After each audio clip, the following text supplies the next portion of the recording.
सीता का वाल्मीकि से पति वियोग दूर करने का व्रत पूछना। व्रत आरंभ। श्री रामदास जी कहते हैं, एक दिन सीता जी मुनियों में श्रेष्ठ वाल्मीकि से कहने लगी कि हमें कोई ऐसा व्रत बताइए जिससे मैं फिर अपने पतिदेव राम को प्राप्त कर लूं।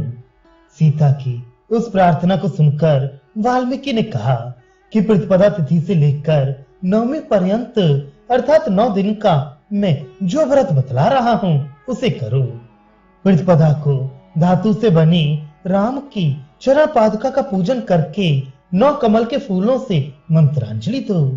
इसके अनंतर अपने पुत्रों के मुख से आनंद रामायण के जन्म कांड की कथा सुनो। फिर द्वितीया को पादुका की पूजा करके 18 कमलों की पुष्पांजलि दो। स्त्री के लिए पति के अतिरिक्त दूसरा कोई पूज्य देवता नहीं है। बाद में द्वितीया को 2 बार जन्म कांड की कथा सुनो। इस तरह प्रतिदिन कमल के फूलों की संख्या बढ़ाती हुई नवमी को 81 फूलों से पति की चरण पादुका के मंत्रांजलि दो और कथा की भी संख्या बढ़ाती हुई नवमी को अपने पुत्रों के मुख से 9 बार जन्म कांड की कथा सुनो।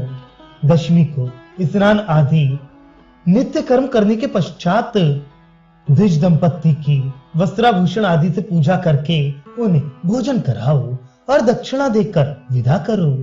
इस व्रतराज के करने तथा जन्म कांड की कथा सुनने से शीघ्र ही तुम्हारे पति तुम्हें मिल जाएंगे।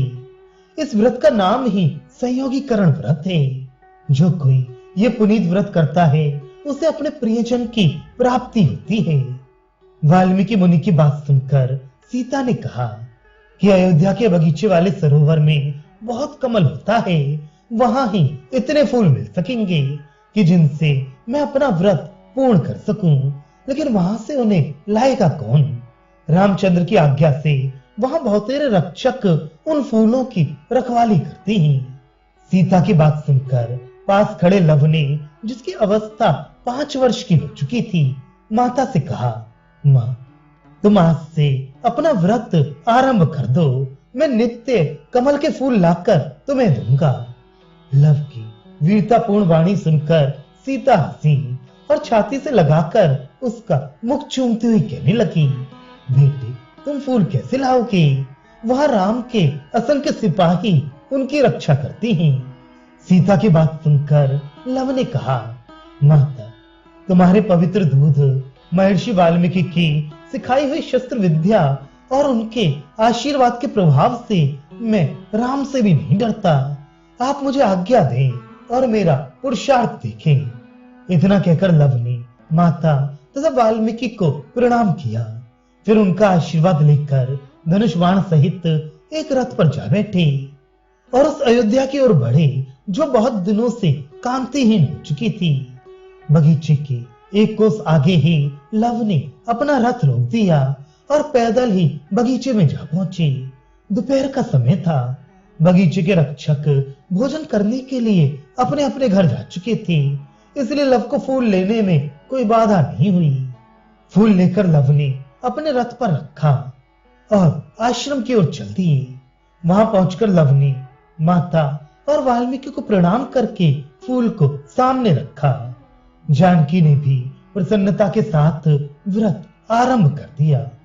इस प्रकार 7 दिन तक लव बराबर फूल ले गए, लेकिन राम के दूतों को कुछ भी पता न लगा। 8वें दिन अष्टमी तिथि को रोज की तरह लव फिर वहां गए। रथ को बाहर रोका और सरोवर में पहुंचकर निर्भीक भाव से फूल तोड़कर लाने लगे।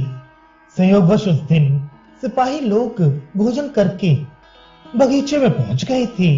लव को फूल लिए देखकर विस्मय पूर्वक वे बोले, हमने तुम्हें कभी रामचंद्र जी के सेवकों में नहीं देखा है। तुमने कब नौकरी की है जो इस तरह निर्भय होकर कमल के फूल ले जा रहे हो?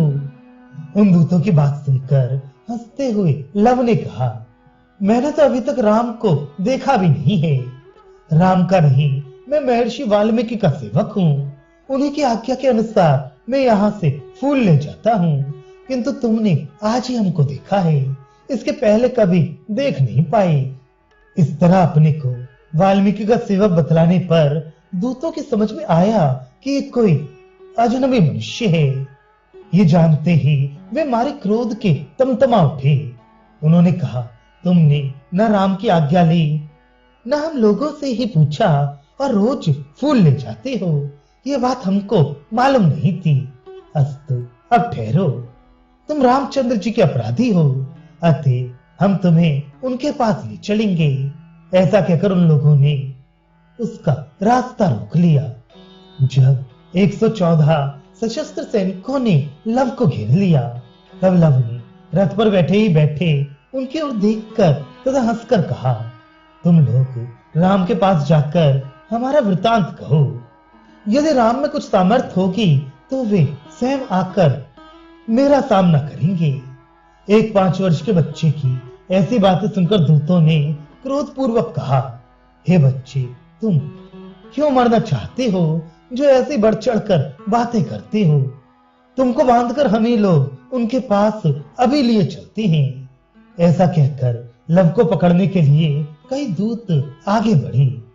उनको निकट देखकर लव ने तुरंत अपने धनुष को टंकार करके उस पर एक बाण चढ़ाया और उनसे कहा, सावधान, मेरे पास ना आना, नहीं मानोगे तो मैं इसी धनुष और बाण से तुम लोगों को उठाकर राम के पास फेंक दूंगा। ऐसा कहकर लव ने देखा कि वे लोग फिर भी उन्हें पकड़ने का प्रयत्न कर रहे हैं।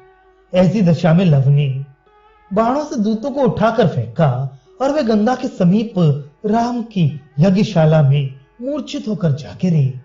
इस प्रकार लव का पराक्रम देखकर राम के जो सैकड़ों सैनिक वहां बचे थे, वे सब इधर उधर भाग गए। तब विजयी होकर वे आश्रम की ओर बढ़े। वहां पहुंचकर लव ने कमल सीता को दिया और उस दिन का सारा हाल कह सुनाया। जो दूत राम की यज्ञशाला में गिरे थे, वे बहुत देर तक मूर्छित पड़े रहे। जब चेतना आई तब सादर उन्होंने राम को लव का सब समाचार सुनाया। सो सुनकर रामचंद्र जी को भी बड़ा आश्चर्य हुआ। उन्होंने फिर से 1000 दूतों को बगीचे की रखवाली के लिए नियुक्त कर दिया। दूसरे दिन अर्थात 9वीं को लव फिर फूल लेने के लिए बगीचे में जा पहुंचे। लव ने दूतों को देखकर कहा कि जिस दिन तुम्हारे प्रभु राम ने सीता को वन में भेज दिया, उसी दिन उनकी जय श्री भी विदा हो गई। तुम्हें चाहिए कि तुम राम के पास जाकर लड़ाई करने से इनकार कर दो। तुम मरणोन्मुख हो, अतः मैं नहीं चाहता कि तुम्हारे साथ युद्ध करूं। सीता को त्यागने वाले तुम्हारे प्रभु राम के साथ संग्राम करना मुझे उचित नहीं जचता।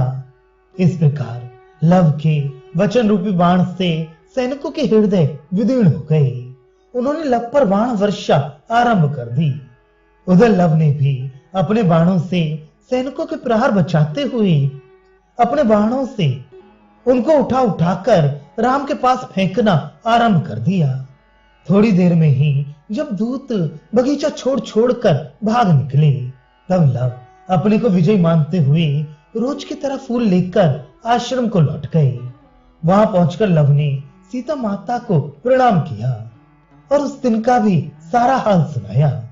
बेटे का पुरुषार्थ सुनकर सीता परम प्रसन्न हुई। इधर रामचंद्र के दूतों ने राम के पास जाकर सब अपनी राम बीती कह सुनाई। जिनको लव ने अपने बाण से उठाकर राम के पास फेंका था, वे लोग घायल होकर बहुत देर तक मूर्छित अवस्था में ही पड़े रहे। जब होश में आए तो कहने लगे, हे राम, हे महाबाहो, मैं जो कुछ कह रहा हूं उसे तनिक ध्यान देकर सुनिए। आज हम सब वाल्मीकि के एक शिष्य से, जिनकी अवस्था अभी 5 वर्ष की है, परास्त हो गए। मेरा तो यहाँ तक विश्वास है कि आपके भ्राता लक्ष्मण आदि भी उसे नहीं हरा सकते। हे रघुत्तम, उसे मारने के लिए आप कोई उपाय सोचिए।